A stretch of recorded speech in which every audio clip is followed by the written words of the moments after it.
At the tender age of 16, most boys in the then southern Rhodesia were preoccupied with herding cattle or doing menial jobs.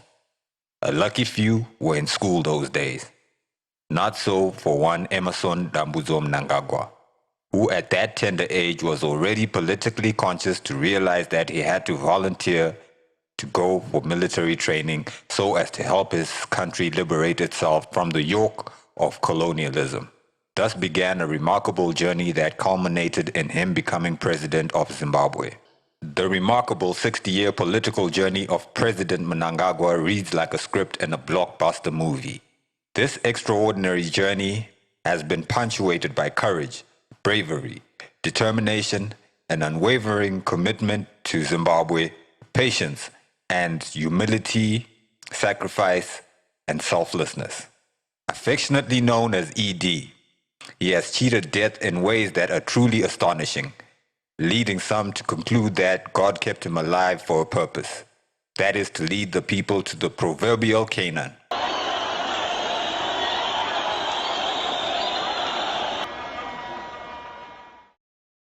ED was born on the 15th of September 1942 in Rishani, in colonial Rhodesia. He joined politics at a very tender age after being recruited into the Zimbabwean African People's Union, ZAPU, by William Sarurwa in 1962.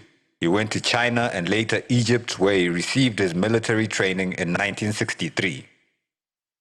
Holding the gun during his early days as a political activist, he was nicknamed Ngwena, due to his crocodile style of conducting sabotage activities against the colonial government. He was part of the Crocodile Gang, an elite group of guerrillas during Zimbabwe's War of Independence from white race minority rule, which carried out massive sabotage attacks against the colonial government. He was a victim of the regime's brutality when he was arrested and tortured in 1965 after helping blow up a train near Fort Victoria, now Masvingo. He was given a death sentence, but eventually spent the following 10 years in prison. The torture was so severe that he was unconscious for days and lost the sense of hearing in one ear. In 1977, he was elected as Special Assistant to the President and First Secretary of ZANU-PF and a member of the National Executive of ZANU-PF, a position which meant he was head of both the civil and military security divisions of the party. At independence, he became Minister of State Security from 1980 to 1988, 1985 to 2000. He was elected as Kwekwe East Member of Parliament and continued to win in successive elections in Kwekwe until 2000, 1988 to 2000. Minister of Justice, Legal and Parliamentary Affairs, he however acted as Minister of Finance for about 15 months when the incumbent, the late national hero Dr. Bernard Chidzero, was not feeling well. 2000 to 2005, was elected Speaker of Parliament. 2005 to 2009. He was appointed as Minister of Rural Housing and Social Amenities, 2008. He was elected MP of Chirumanzu Zimbabwe constituency, 2009 to 2013. He was appointed Minister of Defense and then Minister of Justice, Legal and Parliamentary Affairs after the election, 2014. He was appointed Vice President following the dismissal of Joyce Mjuru and doubled up as Minister of Justice, Legal and Parliamentary Affairs. October 2017, he was removed from the Justice portfolio following a cabinet reshuffle and later dismissed from government on November 6, 2017. 8th of November 2017, he was expelled from ZANU-PF by the G40 cabal, which had captured the party. Although he had already left the country following attempts on his life, he was dismissed as Vice President of Zimbabwe. November 19, 2017. An extraordinary session of the ZANU-PF Central Committee readmitted Comrade Mnangagwa as First Secretary and President, while sacking Grace Mugabe at the same time. On November 21, 2017, Lovemore Matuke notified Parliament that ZANU-PF had nominated Comrade Mnangagwa to replace former President Mugabe. November 22nd, 2017. Comrade Mnangagwa returned to Zimbabwe November 23rd, 2017. Comrade Mnangagwa was inaugurated as the head of state and government and commander-in-chief of Zimbabwe Defense Forces. President ED Mnangagwa has said this several times that the ZANU-PF is a party founded first and foremost on principle. Wokuchengetedza chimiro chomusangano hazvikonzeri kuti vatungamiri vemusangano mutukane pachena kukwira pachiuru muchitukana hazvibvumidzwa nemurayiro wedu wemusangano. Kana tine zvatingida kutaura kana kubvunza kana kupikisana tine matare okuzvitaura. Zvino zvotakwa zviri mudare mungava mucenter committee mungava mupolitburo zvizhinji hazvibudi kunze. Congress. There is not a single person in ZANU-PF who makes a decision for the party. ZANU-PF is based on the majority rule. So whatever decision is be taken must be a collective decision, not an individual decision of an individual. No. We always believe in consensus and collective decisions. A party member has to be disciplined, regardless who they are. Most importantly, ZANU-PF is a rule-based party. It is governed by rules and regulations, which are spelled out in the party constitution. To be a successful member of the party, one should always follow the dictates of the party. Party members should not follow individuals, but should follow the party. Nobody owns the party as an individual. The party is owned by the people collectively. Significantly, one must be principled and should always be clear on what the party stands for regarding key political, economic, social, and other issues. Whenever contradictions emerge, as they do from time to time, one must be patient and take time to understand the dynamics. There are no shortcuts in ZANU-PF. Those who fell by the wayside over the years, in most cases, became too big-headed and thought they owned the party. Going forward, the president believes that the party has to build a cadreship ideologically astute leaders. Leaders must be chosen from a reservoir of individuals who are selfless and committed to fulfilling the aspirations of the masses. Ideological clarity among leaders is a must. The president has repeatedly stated that he believes in the ideals of servant leadership. His vision is to transform ZANU-PF into a clean, hard-working, and ideologically astute party which is up to the task of leading the economic transformation of the country. On this, he has given a firm warning, and he shall not waver. The era of factionalism is over. The era of chefouism and sloganeering in order to be elevated in the party is also over. His is servant leadership. The president's vision for Zimbabwe is that it must be a middle-income country by 2030. This is very achievable. He says that we have taken a look at ourselves and said that we have to fight corruption wherever it rears its ugly head, for there can be no meaningful development in an environment polluted by rampant corruption. More specifically, he says that we have taken a look at our economy and identified the critical issues that need to be done. A modern economy needs modern infrastructure, and to put this up, we need capital. He has stated that it is an acknowledged fact that capital is a coward. It goes where it is wanted, where it feels comfortable, and looks for an escape window that will enable it to flee when danger comes. And this means we must be able to provide a conducive investment environment that will allow investors to take their money out. Government has therefore embarked on a serious program to create the necessary conditions to attract foreign capital into the economy. Government is working on the ease of doing business. The diplomatic reapproachment with the West is meant to position Zimbabwe to be able to attract capital from foreign countries. In addition, relations with China, the superpower, and an all-weather friend that assisted us during our armed struggle, anti-sanctions, and now have been elevated to an all-encompassing strategic partnership. This is intended for the flow of capital into our economy.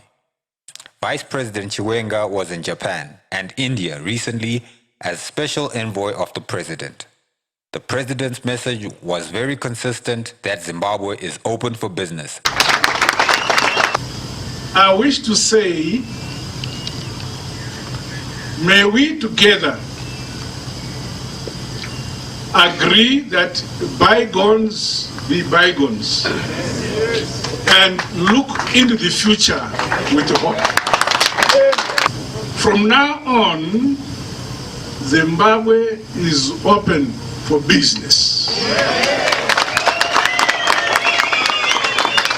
The last 18 years of our history as Zimbabwe has been dominated by sanctions imposed on our country by the West. That was the dominant crippling factor in our situation. But since the new dispensation, and the dawn of the new dispensation, we have said yes, we have been enjoying excellent political relations with the People's Republic of China, and to some extent cooperating with us and assisting us during those hard times. But we have said Zimbabwe is open for business. And I can assure you that the rest of the international community has indicated by giving positive green indication to cooperate with us in the area of attracting foreign direct investment into Zimbabwe. Zimbabwe needs capital to resuscitate infrastructure and to create jobs. The president has said that he will not rest until this is achieved. Agriculture is the mainstay of our economy. Tobacco farmers, ranching, cotton. It is the largest sector by volume. The land reform program exponentially increased the number of farmers on the land. His view is that those farmers are companies in their own right. They must be productive so that they create jobs and play their part in growing the economy. Government stands ready to play its part. Government will modernize agriculture via mechanization and irrigation development. To boost production and productivity, irrigation and tractors, the government has embarked on command farming targeting maize, wheat, and soya beans production. Tobacco and cotton will come on board this coming season. Government has extended the program to livestock ranching and feedlots and fisheries. The mantra is that President Mnangagwa will not rest until Zimbabwe regains its status as the breadbasket of the region. Indications are that so far, so good. Agriculture is on the rebound. The president feels very honored to be the one leading ZANU-PF into the 2018 harmonized elections. He has said that he is confident of victory across the board. That is, council, parliamentary, senatorial, and presidential. He knows that ZANU-PF is a tried and tested brand, which is well rooted in the concept of the People's Party. It is indeed the People's Party. The primary elections to choose the candidates who will represent the party in the harmonized elections are going to be the most democratic ever. This is meant to give our people a voice. He has reiterated that there shall be no imposition of candidates. The president sincerely believes that the only way to strengthen the party and ready it for the elections is to strengthen the internal democratic process. To that end, he is confident that the party will emerge from the primaries refreshed and ready for general elections. He will play his part to ensure that the party roams to a resoundingly hands-down victory. Well, as for the opposition, they have been huffing and puffing, forming this alliance and that coalition. The fact that none of the opposition parties is prepared to go at it alone is testimony to the strength of ZANU-PF. Regarding the actual elections, this is an election which will reset Zimbabwe's political culture. His view is that elections are a contestation of ideas regarding how to govern our country and deliver prosperity to our people. The political culture where elections degenerate into enmity is barbaric and should be banished forever from our political discourse. He has declared a zero tolerance for violence. The party has banned derogatory slogans, hate, and inflammatory speeches. ZANU-PF, together with the opposition represented in parliament, has come up with a code of conduct to govern all before, during, and after the elections. Government has said that there is nothing to hide and has therefore invited observers from all over the world, 46 countries and organizations, to observe the elections. So this will be an election of ideas. It will be an election between ZANU-PF, who is tried and tested pro-people policies, and those who believe in fantasies such as the airports at each and every rural household and bullet trains. The people will decide freely, transparently, and fairly. Regarding the call by the opposition for the so-called reforms, this is just grandstanding. These are opposition parties and their business is to oppose. They will even oppose good policies so that they are seen to be working. Opposing is what they do for a living. ZANU-PF will win the elections. The party has a very clear roadmap to economic recovery. The focus is on less politicking and more economic development policies. Focus of the party will be on economics, and economics. The party will lead from the front. Discussions at every organ of ZANU-PF would be dominated by economic and developmental issues. The difference this time will be that the articulation of issues will be followed by implementation with clear implementation timelines. The president has assured Zimbabweans that he is committed to transform the economy so as to usher an era of prosperity for the citizens. This is his primary focus. He has paid tribute to the people of Zimbabwe and noted with pride that they are hard-working people. He has encouraged them to continue working hard and noted that we are in it together. Most importantly, he has urged a spirit of oneness and unity. Zimbabweans in the diaspora have a role to play in economic development of the country. Zimbabweans at home have an even bigger role to play in transforming the economy. Vote ZANU-PF. Vote Comrade ED Mnangagwa for president in the 2018 presidential elections. How they